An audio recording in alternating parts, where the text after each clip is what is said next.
Makatao at mapagkumbaba, ganyan ilarawan ng kanyang mga nakatrabaho si Secretary Jesse Robredo.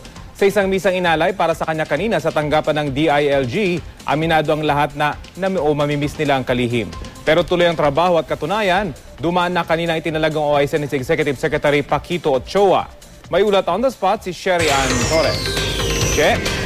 Yes, Rafi, gaya nga ng sinabi mo, isang special na misa ang idinaos dito sa pinaka-opisina nitong si DILG Secretary Jesse Robredo. Ito ay inialay ng mga empleyado ng DILG, BJMP, PFP at PNP.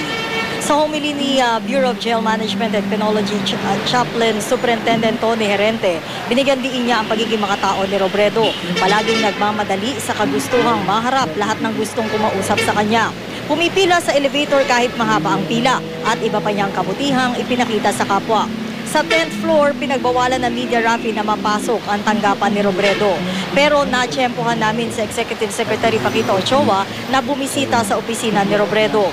Sabi ni Ochoa, nag-check lang daw siya bilang officer in charge kung ano-ano yung mga pending ni Robredo. Nagpahayag din siya ng pakikiramay sa pamilya ni Robredo at humingi ng paumanhin sa maagap niyang pagsalo sa trabaho ng kalihim.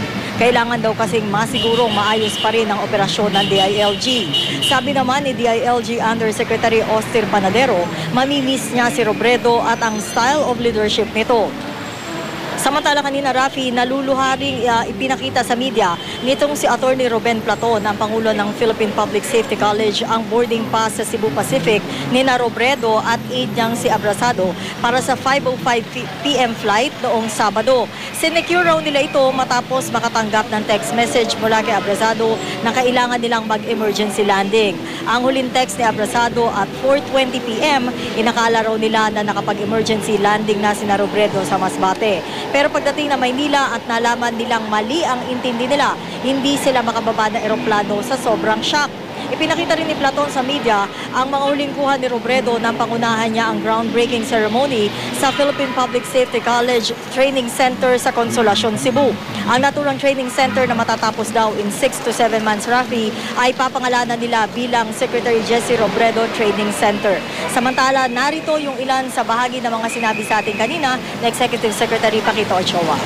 Yung mga programa naman niya, yung mga programa ng katulad sa PNP, BJMP, kung ano-ano yun eh. At meron din siya sa mga informal settlers na ginagawa. Yun yung mga mahalaga. So gusto natin makita kung ano yung status nila.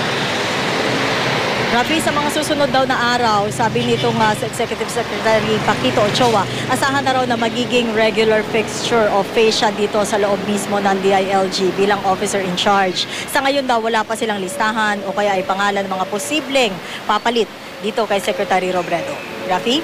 Che, meron bang balak yung mga opisyal sa DILG na magpunta sa Naga o hihintayin nila yung pagtungo ng labi ni Secretary Robredo sa Malacanang sa Biyernes?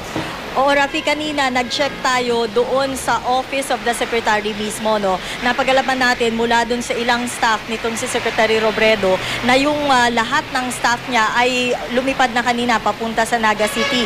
Meron tayong pinag-checkan din na isa sa kanya mga tauhan at kinumpirma nga niya ito at katunayan lumapag sila sa Naga International Airport o Naga Airport bandang alas 10 ngayong umaga. Rafi? Okay, maraming salamat, Sherry Ann Torres.